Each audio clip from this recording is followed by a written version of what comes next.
Amazing Uttarakhand में आपका बहुत बहुत स्वागत है। पिछले अध्याय में हमने सीखा था कि भारती चंद ने 12 वर्षों के लगातार युद्ध के बाद चंद राज्य को डोटी राज्य के अधीनता से मुक्त कर लिया था। यह चंदों की एक महान उपलब्धि थी। भारती चंद के बाद उसका पुत्र रत्नचंद चंपावत की गद्दी पर बैठा। रत्नचंद ने अपने पिता भारती चंद के अभियानों में महत्वपूर्ण भूमिका का निर्वाह किया था, जिस कारण अपनी वृद्धावस्था में भारती चंद ने स्वयं अपने पुत्र रत्नचंद को गद्दी सौंप दी थी। रत्नचंद भी अपने पिता के समान वीर सिद्ध हुआ और उसने अपनी साम्राज्यवादी नीति के फलस्वरूप सोर को विजित करने में सफलता पाई। सन 1488 में रत्नचंद की मृत्यु हो गई और उसके स्थान पर उसका पुत्र कीर्तिचंद चंपावत की गद्दी पर बैठा। आज हम कीर्तिचंद तथा उसके बाद के शासकों के बारे में अध्ययन करेंगे।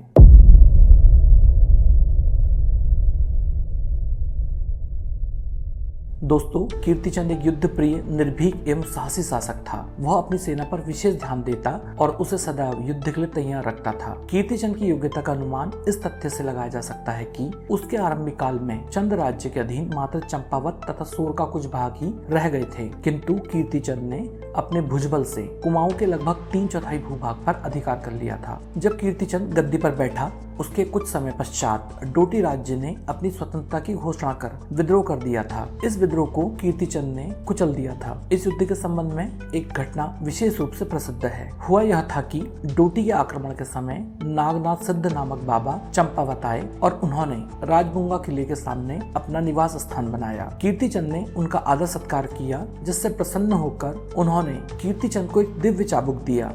बाबा के आदेशानुसार राजा ने उस चाबुक को अपने सेनापति को दे दिया और डोटी के विरुद्ध अपनी सेना भेजी। चंद सेनापति डोटी की सेना को पराजित करने में सफल रहा। इस विजय के कारण बाबा नागनाथ की चारों ओर प्रशंसा हुई और राजा ने उन्हें अपने परामर्शदाता वर्ग में सम्मिलित कर लिया। इस कारण यह शासक नाथ संप्रदाय का अनुयायी भी बन गया। कीर्तिचंद ने अपने सभी महत्वपूर्ण कार्य बाबा नागनाथ के परामर्श के पश्चात ही करने आरंभ कर दिए। बाबा नागनाथ ने एक बार राजा से कहा कि जहाँ तक उनके बाजे की ध्वनि सुनाई देगी, वहां तक राजा की विजय होगी। अतः कीर्तिचंद ने बिसौतकोट, खगमराकोट तथा च्यूनराकोट पर अधिकार कर संपूर्ण बारामंडल क्षेत्र विजित कर लिया और इसके पश्चात जब उसने कोसी तथा गगास नदियों के मध्य स्थित कैलारो व बोरारो क्षेत्र पर भयानक रक्तपात किया, तो पाली क्षेत्र अर्थात चौकोटिया तथा भिकियासैंण ने भी उसकी अधीनता स्वीकार कर ली थी। कीर्तिचंद ने फल्दाकोट तथा कोश्या कोटौली पर भी अधिकार कर लिया था। बाबा ने यह भी कहा कि उनके गुरुजी श्री सत्यनाथ जी गढ़वाल गए हैं, अतः राजा कीर्तिचंद को गढ़वाल को भी विजित करना चाहिए। शायद यहीं से गढ़वाल तथा कुमाऊं के मध्य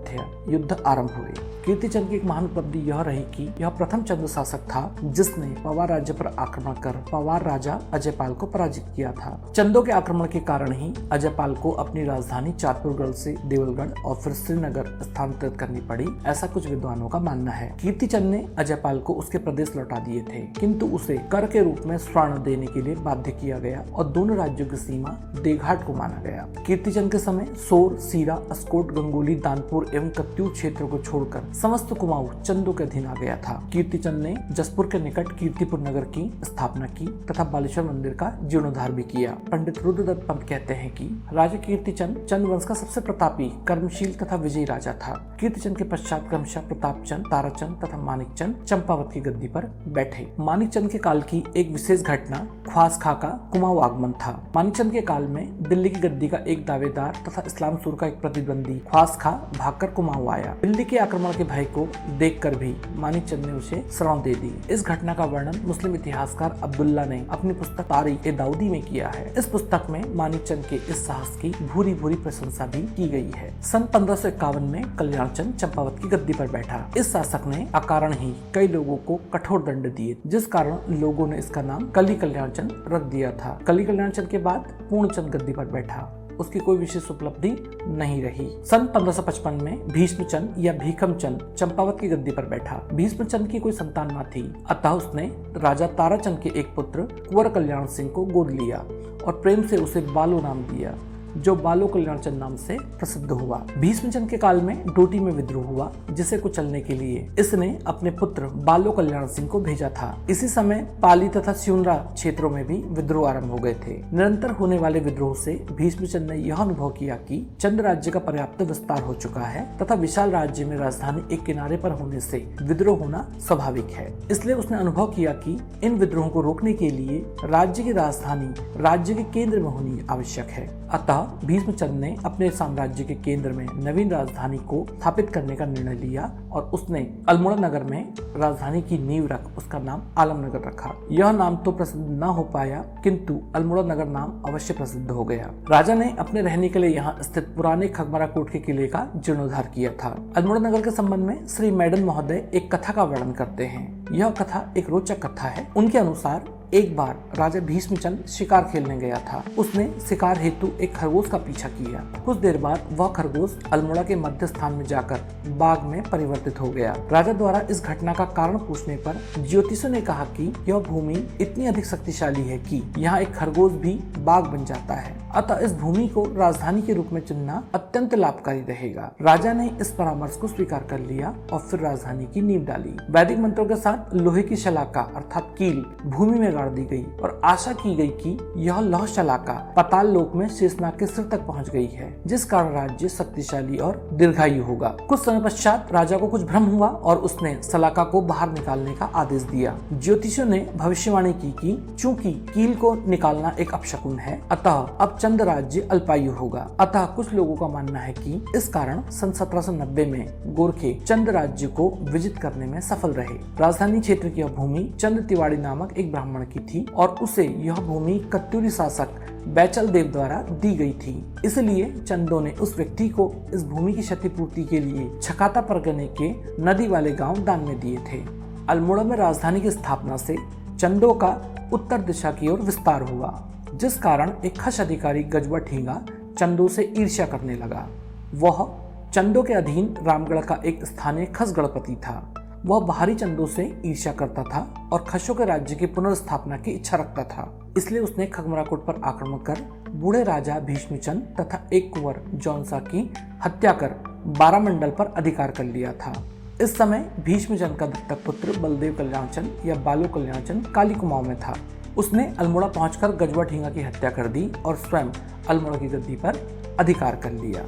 1560 में बालो कल्याणचंद या बलदेव कल्याणचंद अल्मोड़ा की गद्दी पर बैठा। पिथौरागढ़ के कल्पाणी गाड़ भेटा अभिलेख में बालो कल्याणचंद को महाराजाधिराज श्री कल्याणचंद देव कहा गया है। भीष्मचंद ने यद्यपि अल्मोड़ा को राजधानी के रूप में चुना था, किंतु इसे राजधानी के रूप में वास्तविक रूप से स्थापित करने का श्रेय बालो कल्याणचंद को ही जाता है। बीडी पांडे के अनुसार राजधानी के रूप में अल्मोड़ा नगर की स्थापना 1563 में की गई। बालो कल्याणचंद ने सन 1563 में अल्मोड़ा के नैल पोखर नामक स्थान पर अपने लिए प्रथम महल स्थापित किया, जिसे वर्तमान में पलटन बाजार कहा जाता है। कटारमल देवालय के बर्तनों को मलने के लिए भिलमोड़ा, किलमोड़ा, चलमोड़ा या अल्मोड़ा नामक घास लाने के लिए लोगों को नियुक्त किया गया और कहा जाता है कि इस घास के नाम पर ही राजधानी का नाम अल्मोड़ा प्रसिद्ध हुआ। राजधानी परिवर्तन के कारण चंपावत के अधिकारी वर्ग में अपने परंपरागत अधिकारों को लेकर असंतोष उत्पन्न होने लगा था। इसलिए बालो कल्याणचंद ने अल्मोड़ा में भी मेहरा व फरत्याल दलों तथा चौथानी ब्राह्मणों को बसाया था। चंपावत के जोशियों को सेला खोला, झिझाड़ आदि गांवों में बसाया गया था। जब बालो कल्याणचंद गद्दी पर बैठा तो उस समय गंगोली या गंगोली हाट में एक चंद्रवंशीय मणकोटी राजा नारायणचंद शासन कर रहा था। पंत तथा उप्रेती इस राज्य में उच्च पदों पर आसीन थे। इस समय गंगोली में राजनीतिक अशांति फैली हुई थी। इस अशांति का लाभ उठाने के लिए बालो कल्याणचंद ने आक्रमण कर मणकोटी राजा को पराजित कर उसके राज्य का विलय कर लिया। इस विजय के बाद कल्याणचंद ने यहाँ के पंतों तथा उप्रेतियों को अल्मोड़ा में बसाकर उन्हें महत्वपूर्ण पद दिए। कल्याणचंद सीरा, सोर तथा अस्कोट क्षेत्रों को विजित कर काली नदी को अपनी राज्य की सीमा बनाने की प्रबल इच्छा रखता था। इन प्रदेशों पर कत्यूरों का शासन था और वह इतना शक्तिशाली नहीं था कि वह बलपूर्वक इन पर अधिकार कर पाता। इसलिए उसने अपनी बुद्धि का प्रयोग किया। उसकी पत्नी डोटी के कत्यूरी राजा हरिमल की बहन थी। बालो कल्याणचंद ने अपनी पत्नी से दहेज में सीरा क्षेत्र की मांग की, किंतु हरिमल ने सीरा को अपने सिर का मुकुट बताकर सीरा के स्थान पर सोर क्षेत्र दहेज के रूप में दे दिया।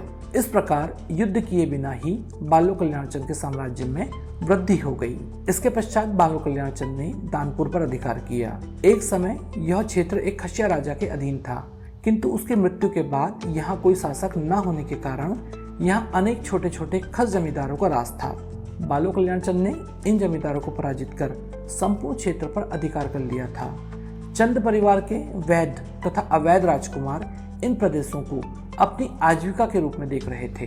यह प्रदेश चंद परिवार के कनिष्ठ राजकुमारों को दे दिए गए। यह राजकुमार रौतेला कहलाए। इनका मुख्य कार्य इन सीमावर्ती क्षेत्रों का प्रबंधन करना था। इस प्रकार कुमाऊं में एक नया अभिजात्य वर्ग उत्पन्न हुआ। इस वर्ग ने इन दूरस्थ तथा नवविजित प्रदेशों में खस प्रभाव समाप्त करने तथा चंद्र प्रभाव स्थापित करने में महती भूमिका निभाई। सन 1568 में बालो कल्याण चंद की मृत्यु हो गई और उसके बाद उसका पुत्र रुद्रचंद अल्मोड़ा की गद्दी पर बैठा।